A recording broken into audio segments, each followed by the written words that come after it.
Hello everyone, my name is Kuldeep और इस video में हम डिस्कस करेंगे थियरी ऑफ एडमिनिस्ट्रेशन। यह है public administration by L M Laxmikanth का थर्ड चैप्टर है। तो हम शुरुआत करेंगे साइंटिफिक मैनेजमेंट से, जिसकी शुरुआत 20th सेंचुरी के फर्स्ट डेकेड में हमें देखने को मिलती है और इसके एक्सपोनेंट F.W. टेलर हैं। हालांकि इस टर्म को 1910 में लुइस ब्रांडीज ने कॉइन किया था, मगर वो टेलर ही थे जिन्होंने साइंटिफिक मैनेजमेंट को कंप्लीटली एक्सप्लेन किया था, इसीलिए इन्हें फादर ऑफ साइंटिफिक मैनेजमेंट कहा जाता है। साइंटिफिक मैनेजमेंट का दूसरा नाम टेलरिज्म भी है। टेलर की मेजर बुक्स के नाम a piece rate system 1895, shop management 1903, art of cutting metals 1906 and principles of scientific management 1911 है। साइंटिफिक मैनेजमेंट की शुरुआत यूएसए से हुई थी, वहां से ये यूएसएसआर में पहुंची, जहां पर इसने स्टाकानोवाइट मूवमेंट का रूप ले लिया, जो कि हमें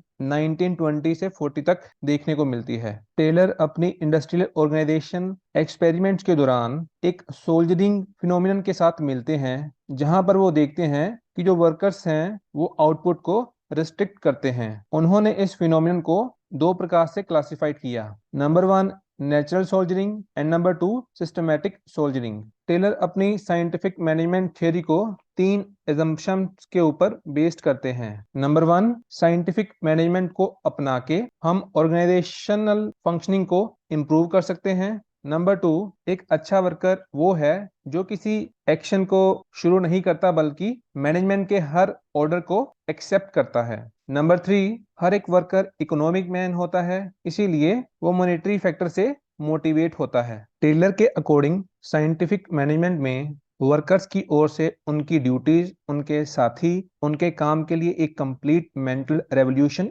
शामिल है। इसीलिए मेंटल रेवोल्यूशन रिक्वायर करता है realization from both the parties, workers और मैनेजर्स की तरफ से। मगर साथ में टेलर ये भी बोलते हैं कि वर्कर्स और मैनेजर्स थ्रू कोऑपरेशन ही प्रोस्पर कर सकते हैं, ना कि कॉन्फ्लिक्ट के साथ। यह साइंटिफिक मैनेजमेंट की जरूरत है। फर्दर रीनहार्ड बेंडिक्स अपनी book work and authority in industry में कहते हैं कि हर एक वर्कर की प्रोडक्टिव एफिशिएंसी को मैक्सिमाइज करने से साइंटिफिक मैनेजमेंट वर्कर्स और एम्प्लॉयर्स की अर्निंग को भी मैक्सिमाइज करेगी, जिससे कैपिटल और लेबर के सभी कॉन्फ्लिक्ट जो है सुलझ जाएंगे और ये सॉल्यूशन इस थ्योरी के द्वारा दिया जाएगा। मगर रीनहार्ड के इन विचारों का क्रिटिसिज्म होता है। इसको मैकेनिस्टिक थ्योरी ऑफ ऑर्गेनाइजेशन बोला जाता है, क्योंकि ये ऑर्गेनाइजेशन की ह्यूमन साइड को निग्लेक्ट करती है। यह ह्यूमन मोटिवेशन को मेनली इकोनॉमिकली ही एक्सप्लेन करती है, यानी कि पैसे को मेन सेंटर में रखा गया है यहाँ पर। और लेबर लीडर इसका विरोध करते हैं, क्योंकि टेलर का प्रिंसिपल एम्प्लॉयर्स और वर्कर्स के बीच सभी डिस्प्यूट को रिजोल्व करने की बात करता है, जिससे कि तालमेल स्थापित होगा और उसका नतीजा ये होगा कि ट्रेड यूनियंस अननेसेसरी महसूस होना शुरू हो जाएंगी। नेक्स्ट हम डिस्कस करेंगे क्लासिकल थियरी। इसके चीफ एक्सपोनेंट्स सबसे prominent Henri Fayol, then Luther Gulick, Urwick Mooney, Reiley, Follett और आर शेल्टन है। क्लासिकल थियरी 20th सेंचुरी के फर्स्ट हाफ में हमें देखने को मिलती है। यह थियरी 1937 में अपनी पीक पर चली जाती है, जब हमें गुलिक और उर्विक की publication papers on the science of administration देखने को मिलती है। Classical theory formal organization structure और एडमिनिस्ट्रेशन के प्रोसेस को कंसर्न करती है। क्लासिकल थियरी के main features specialization, hierarchy, rationality, impersonality, order, structure, economy और एफिशिएंसी हैं। Division of labour classical theory का मेन फीचर है। क्लासिकल थिंकर का मानना है कि किसी ऑर्गेनाइजेशन की एफिशिएंसी और इकोनॉमी को तब बढ़ाया जा सकता है जब यह कुछ सर्टन फंडामेंटल प्रिंसिपल के ऊपर बेस्ड या फिर एस्टेब्लिश्ड होती है। बात करें अगर हेनरी फ्योल के कंट्रीब्यूशन की, तो देखो इन्हें फादर ऑफ क्लासिकल थियरी बोला जाता है। इनकी book journal and industrial management 1916 है। हालांकि इस बुक में पब्लिक और प्राइवेट एडमिनिस्ट्रेशन का डिस्टिंक्शन नहीं किया गया। क्लासिकल थियरी को हेनरी फ्योल का कंट्रीब्यूशन अंडर 3 हेड्स स्टडी किया जा सकता है। Number 1, activities of an industrial undertaking. Number 2, administration के एलिमेंट्स। नंबर 3, एडमिनिस्ट्रेशन के प्रिंसिपल्स। बात करें अगर एडमिनिस्ट्रेशन के प्रिंसिपल, तो इसके हेनरी फ्योल ने टोटल 14 पॉइंट्स दिए हैं। Division of work, authority and responsibility, discipline, unity of command, unity of direction, subordination to individual interest to general interest, remuneration, centralization, scalar chain, order, equity, stability of tenure of personnel, initiative, Spirit, D, cops. साथ में Fayol इस बात से agree करते हैं कि इन points को घटाया जा बढ़ाया जा सकता है एज पर द नीड, जिससे ये साबित होता है कि एडमिनिस्ट्रेशन के प्रिंसिपल की कोई फिक्स्ड लिमिट नहीं है। फर्दर हम टेलर और हेनरी फ्योल को इनके बीच के डिफरेंस को डिस्कस करेंगे। तो टेलर साइंटिफिक मैनेजमेंट की बात करते हैं और हेनरी फ्योल क्लासिकल थियरी की बात करते हैं। टेलर बात करते हैं वर्कर्स की एक्टिविटीज का एनालिसिस, जबकि हेनरी टॉप लेवल के ऊपर कॉन्सेंट्रेट करते हैं। Taylor bottom to top level की बात करते हैं, जबकि हेनरी टॉप टू बॉटम की बात करते हैं। साइंटिफिक मैनेजमेंट में टेलर लेबर की प्रोडक्टिविटी को बढ़ाना और वेस्टेज को एलिमिनेट करने की बात करते हैं, जबकि क्लासिकल थियरी में हेनरी फ्योल मैनेजमेंट के लिए एक यूनिवर्सल थियरी को डेवलप करने की बात करते हैं। साइंटिफिक थियरी का मेन फोकस वर्कर्स और मैनेजर्स की एफिशिएंसी के ऊपर है, जबकि classical theory functions of management as a whole और इसमें इन्वॉल्व प्रिंसिपल की बात करती है। टेलर के आइडियाज साइंटिफिक एक्सपेरिमेंट के ऊपर बेस्ड है, जबकि हेनरी के आइडियाज पर्सनल एक्सपीरियंसेस के ऊपर बेस्ड है। टेलर साइंटिस्ट थे और हेनरी फ्योल एक प्रैक्टिशनर थे। 1925 में फ्योल ने सेकेंड इंटरनेशनल कांग्रेस में एक स्पीच दी थी ब्रसेल्स में, जिसमें फ्योल बोलते हैं कि मेरा और टेलर का कंट्रीब्यूशन कंप्लीमेंट्री है एक दूसरे के लिए। फर्दर हम डिस्कस करेंगे गुलिक और उर्विक का कंट्रीब्यूशन। तो क्लासिकल थियरी अपनी पीक पर 1937 में पहुंचती है, जब गुलिक और उर्विक का paper on the science of administration publish होता है, जिसमें गुलिक बोलते हैं कि सबसे important principle division of work होता है, यानी कि स्पेशलाइजेशन होनी चाहिए। गुलिक डिपार्टमेंटल ऑर्गेनाइजेशन के 4 बेसिस को आइडेंटिफाई करते हैं, जिनको हम 4P फॉर्मूला के नाम से जानते हैं, और ये हैं purpose, process, persons and place. Gulick के अनुसार एडमिनिस्ट्रेशन 7 एलिमेंट से बना है, जिसका एक्रोनियम पोस्ट कोर्ब होता है, और ये है P for planning, O for organising, S for staffing, D for directing, CO for coordinating, R for reporting and B for budgeting. Urwick organisation के 8 प्रिंसिपल्स की बात करते हैं। प्रिंसिपल ऑफ ऑब्जेक्टिव, कोरेस्पोंडेंस का प्रिंसिपल, रिस्पॉन्सिबिलिटी का principle, scalar principle, span of control का principle, specialisation का principle, coordination का प्रिंसिपल और प्रिंसिपल ऑफ डेफिनेशन। 1943 में उर्विक ने अपनी सबसे famous book the elements of administration को पब्लिश किया, जिसमें उन्होंने और 29 प्रिंसिपल्स की बात की। फर्दर हम डिस्कस करेंगे मूने और रिले के कंट्रीब्यूशन की। ये दोनों अमेरिका के पहले ऐसे 2 थिंकर हैं जिन्होंने वहां पर क्लासिकल थियरी को फॉर्मुलेट किया इन 1931 अपनी किताब ऑनवर्ड इंडस्ट्री में, और 8 साल बाद 1939 में इन्होंने अपनी इसी किताब को दूसरे टाइटल के साथ द प्रिंसिपल्स ऑफ ऑर्गेनाइजेशन के साथ लॉन्च किया। इन्होंने ऑर्गेनाइजेशन चार्ट्स और मैनुअल्स को पॉपुलराइज किया और 4 प्रिंसिपल इन्होंने इनिशिएट किए, जो कि coordination, scalar process, functional differentiation और लाइन एंड स्टाफ है। इसके बाद अगली थियरी जो कि ब्यूरोक्रेटिक थियरी है। तो ब्यूरोक्रेसी टर्म को विंसेंट डी ग्रोने ने 1745 में कॉइन किया था। इस टर्म के स्प्रेड को थॉमस कार्लाइन ने कॉन्टिनेंटल न्यूसांस का नाम दिया था। ब्यूरोक्रेटिक थियरी के लिए हमें Karl Marx, Max Weber, Robert Michels और गाइटानो मोस्का का कंट्रीब्यूशन देखने को मिलता है। हालांकि जब हम बात करते हैं ब्यूरोक्रेसी की सिस्टमैटिक स्टडी की, तो उसके लिए सबसे प्रोमिनेंट फिगर मैक्स वेबर हैं। रॉबर्ट माइकल ने एक किताब लिखी थी पॉलिटिकल पार्टीज, जिसमें उन्होंने आयरन लॉ ऑफ ओलिगारिका का कंसेप्ट दिया था, जिसमें वो बात करते हैं कि बड़ी ऑर्गेनाइजेशंस में पावर कुछ ही हाथों में कंसंट्रेट रहती है। उसके बाद है गाइटानो मोस्का। इनकी किताब the ruling class political system को 2 कैटेगरीज में क्लासिफाई करती है, फ्यूडल एंड ब्यूरोक्रेटिक। और जैसा कि मैंने बोला था कि सिस्टमैटिक स्टडी जो है ब्यूरोक्रेटिक थ्योरी की, वो मैक्स वेबर ने की है। इन्होंने ही modern sociological study of bureaucracy को फाउंड किया है। मैक्स वेबर अपनी फॉर्मुलेशन ब्यूरोक्रेसी को आइडियल टाइप मानते हैं। मैक्स वेबर की हम कंसेप्चुअल फ्रेमवर्क ऑफ ब्यूरोक्रेसी को बिना टाइपोलॉजी ऑफ अथॉरिटी सिस्टम के नहीं जान सकते।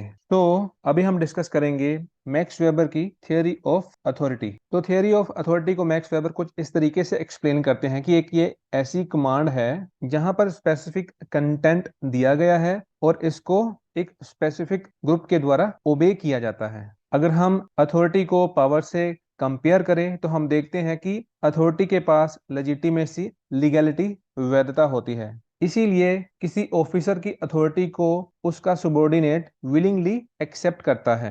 रीनहार्ड बेंडिक्स अपनी book max weber and intellectual portrait authority के कंपोनेंट्स को समराइज करते हैं जिस तरीके से वेबर ने उन्हें आइडेंटिफाई किया है। और ये हैं a body of individual who rule, a body of individuals who are ruled, the will of the rulers to influence the conduct of the ruled and an expression of the will. Weber legitimate authority के तीन basis बताते हैं। First is traditional authority, second is charismatic authority, charismatic यानी कि कोई character wise ही प्रभावशाली होता है, and third is legal rational authority. Further हम बात करेंगे ब्यूरोक्रेसी के ऊपर कंट्रोल की। मार्टिन एल्बो अपनी किताब ब्यूरोक्रेसी में कहते हैं कि वेबर ने बहुत सारे मैकेनिज्म को कंसीडर किया है to control over towering power position of bureaucracy, जो कि वेबर की राइटिंग्स में हमें देखने को मिलते हैं। और ये डिसीजन मेकिंग में एक से ज्यादा पर्सन की इन्वॉल्वमेंट होना, डिवीजन ऑफ पावर होना, अमाच्योर एडमिनिस्ट्रेशन होना, डायरेक्ट डेमोक्रेसी होना और रिप्रेजेंटेशन है। वेबर ब्यूरोक्रेसी को चेक करने के लिए रिप्रेजेंटेशन को सबसे अच्छा टूल मानते हैं। मैक्स वेबर के क्रिटिक्स टालकोट पार्सन और आर के मर्टन हैं। अब हम डिस्कस करेंगे एमपी फोलेट के आइडियाज को। यह क्लासिकल अप्रोच और बिहेवियरल ह्यूमन रिलेशंस अप्रोच के बीच एक ब्रिज का काम करती हैं।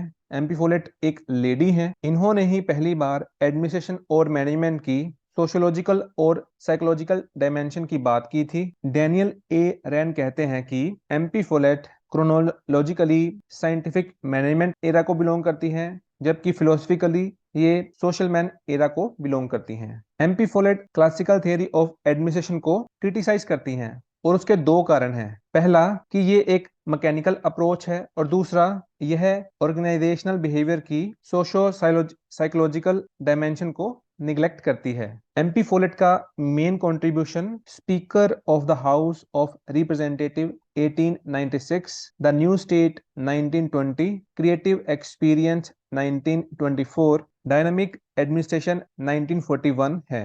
फर्दर ये बात करती है कॉन्फ्लिक्ट और इंटीग्रेशन की। तो एमपी फोलेट बोलती हैं कि ऑर्गेनाइजेशन में कॉन्फ्लिक्ट जो होता है वो अनअवॉइडेबल होता है, क्योंकि हर एक इंडिविजुअल के बीच हमें डिफरेंस देखने को मिलता है जो कि नॉर्मल है इनके अनुसार। इन्होंने एक कंस्ट्रक्टिव कॉन्फ्लिक्ट का कंसेप्ट दिया है जिसमें ये तीन तरीकों से विवाद को सुलझाने की बात करती हैं। डोमिनेशन, कॉम्प्रोमाइज और इंटीग्रेशन। इंटीग्रेशन को ये बेस्ट वे मानती हैं in order to resolve conflict. MP Follett ने न्यू कंसेप्ट ऑफ पावर भी दिया है। ये पावर ओवर और पावर विद को डिफरेंशिएट करती हैं। इनके अनुसार पावर ओवर जो है वो लेस एडवांटेजेस है कंपेयर टू पावर विद के। इनके अनुसार तीन तरीकों से हम पावर ओवर को रिड्यूस कर सकते हैं। नंबर 1, इंटीग्रेशन का इस्तेमाल। नंबर 2, सर्कुलर बिहेवियर का सही इस्तेमाल। नंबर 3, किसी सिचुएशन के नियम लॉ का इस्तेमाल। इनके अनुसार पावर विद ज्यादा फायदा देती है कंपेयर टू पावर ओवर के। इसीलिए ये आर्गू करती हैं कि पावर विद को पावर ओवर की जगह ले लेनी चाहिए। फर्दर एमपी फोलेट बात करती हैं अथॉरिटी और रिस्पॉन्सिबिलिटी की। इनके अनुसार अथॉरिटी एक वेस्टेड पावर है, एक सौंपी गई पावर है। ये फंक्शनल अथॉरिटी की बात करती हैं। ये अल्टीमेट अथॉरिटी को एक इल्यूजन मानती हैं। इनके अनुसार कोरिलेटेड कंट्रोल होना चाहिए बजाय कि सुपर इम्पोज्ड कंट्रोल के। फर्दर ये लीडरशिप के बारे में भी अपने विचार रखती हैं। इनके अनुसार लीडर वो होता है जो कि किसी सिचुएशन के ऑल अराउंड देख सकता है और सर्टन पॉलिसीज और पर्पसेस को इनके साथ रिलेट कर सकता है। इनको वो नेक्स्ट सिचुएशन के लिए ग्रेजुअल डेवलपमेंट मानता है और कैसे एक सिचुएशन से दूसरी सिचुएशन तक पहुंचना है उसको समझता है। एमपी फोलेट के अनुसार 3 तरह की लीडरशिप होती है, leadership of position, leadership of personality and leadership of function. इनके अनुसार लीडरशिप के फंक्शंस तालमेल करना, पर्पस को डिफाइन करना, चीजों का पूर्व अनुमान लगाना एंटिसिपेशन, और ग्रुप के एक्सपीरियंस को इस तरीके से ऑर्गेनाइज करना सो दैट कि एक इफेक्टिव मैनर में ये सभी के लिए अवेलेबल रहे। फोलेट प्लानिंग और कोऑर्डिनेशन के बारे में क्या बोलती हैं? इनका मानना है कि प्लानिंग और कोऑर्डिनेशन के बीच एक क्लोज नेक्सस होता है। ये फील करती हैं कि सेंट्रल प्लानिंग जो कि नेशनल लेवल से लोकल लेवल के ऊपर इम्पोज की जाती है और वो फेल हो जाती है, उसका कारण होता है लैक ऑफ कोऑर्डिनेशन। इसीलिए इनका मानना है कि जो सेंट्रल प्लानिंग है ये इस तरीके का एक मैकेनिज्म होना चाहिए जो कि कोऑर्डिनेशन प्रोसेस को फैसिलिटेट करे, और ये कोऑर्डिनेशन के 4 फंडामेंटल प्रिंसिपल की बात करती हैं, सजेस्ट करती हैं। नंबर 1, डायरेक्ट कॉन्टेक्ट के साथ के द्वारा कोऑर्डिनेशन। नंबर 2, अर्ली स्टेजेस में कोऑर्डिनेशन। नंबर 3, कोऑर्डिनेशन एक कंटिन्यूअस प्रोसेस होता है। एंड नंबर 4, कोऑर्डिनेशन एक रेसिप्रोकल फिनोमिना होता है। उसके बाद हम डिस्कस करेंगे CI बर्नर्ड के आइडियाज को। तो CI बर्नर्ड उन्हीं थॉट्स को फर्दर डेवलप करते हैं जिनकी शुरुआत MP फोलेट ने की थी। CI बर्नर्ड को father of social system school कहा जाता है। ये पब्लिक एडमिनिस्ट्रेशन की बिहेवियरल मूवमेंट के साथ भी जुड़े रहे। इनका major contribution function of the executive 1938 और ऑर्गेनाइजेशन एंड मैनेजमेंट 1948 है। इनके द्वारा बहुत सारे कंसेप्ट्स और प्रिंसिपल दिए गए जो कि इस प्रकार हैं। Number 1, formal organizations as a cooperative system. Number 2, informal organization as a natural system. Number 3, theory of contribution satisfaction equilibrium. Number 4, acceptance theory of authority. Number 5, principles of communication. Number 6, strategic factors in decision making. Further हम discuss करेंगे human relation school की। इसकी शुरुआत 1930s के दौर में हमें देखने को मिलती है। ये क्लासिकल अप्रोच के अगेंस्ट एक रिएक्शन थियरी है।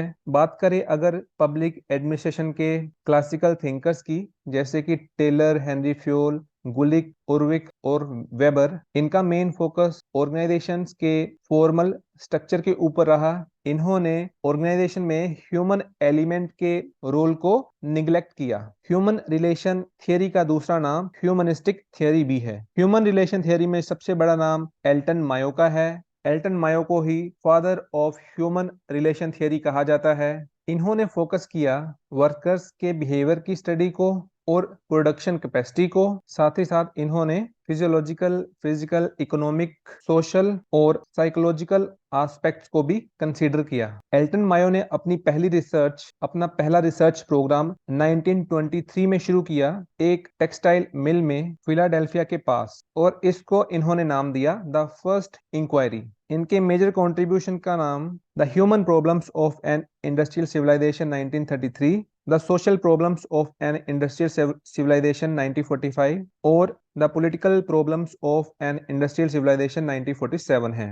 एल्टन मायो ने एक हाथोर्न स्टडी 1924 से 1932 की थी जो कि आगे जाके ह्यूमन रिलेशन थियरी का बेस बनती है।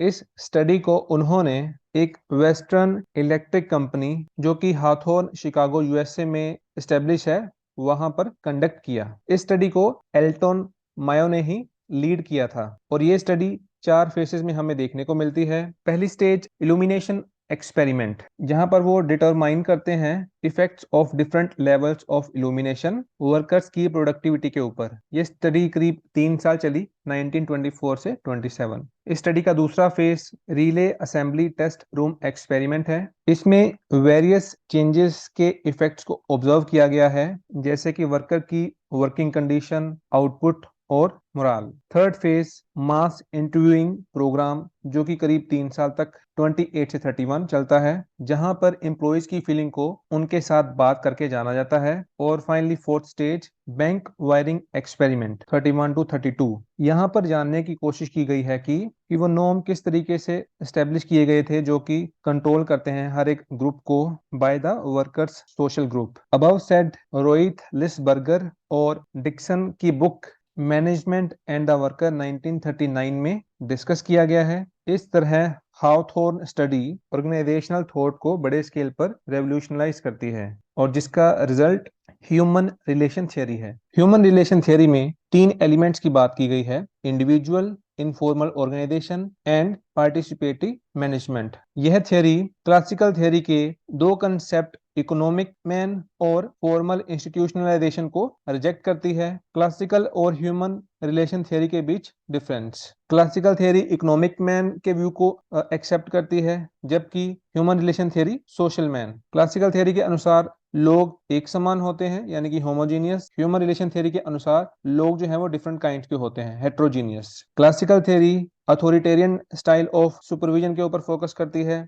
जबकि human relation theory democratic style of supervision के ऊपर फोकस करती है। क्लासिकल थियरी जॉब के फिजिकल इन्वायरमेंट के ऊपर फोकस करती है, जबकि ह्यूमन रिलेशन थियरी जॉब के सोशल इन्वायरमेंट के ऊपर। क्लासिकल थियरी एक इंडिविजुअल का एटोमिस्टिक व्यू पॉइंट लेते हैं, जबकि human relation theory social view point. इसके बाद टेलर और मायो के बीच डिफरेंस: टेलर साइंटिफिक मैनेजमेंट को बिलोंग करते हैं, जबकि मायो ह्यूमन रिलेशन स्कूल को। टेलर एडवोकेट करते हैं कंसेप्ट ऑफ इकोनॉमिक मैन का, जबकि मायो सोशल मैन का कंसेप्ट। टेलर वर्कर्स को एज आइसोलेटेड और अनरिलेटेड इंडिविजुअल व्यू करते हैं, जबकि Mayo as social animals. Taylor advocate करते हैं ऑटोक्रेटिक मैनेजमेंट को, जबकि मायो पार्टिसिपेटिव मैनेजमेंट को। टेलर फोकस करते हैं टेक्निकल स्किल्स के ऊपर, जबकि मायो सोशल स्किल्स के ऊपर। टेलर किसी टास्क को करने का बेस्ट पॉसिबल वे ढूंढते हैं, जबकि मायो वर्कर्स की सेटिस्फेक्शन और मोराल। फर्दर टेलर और मायो के बीच सिमिलरिटीज: दोनों इंडस्ट्री में कॉज ऑफ लो प्रोडक्टिविटी को डिस्कवर करने की कोशिश करते हैं। दोनों मानते हैं कि हार्मनी और कोऑपरेशन बिटवीन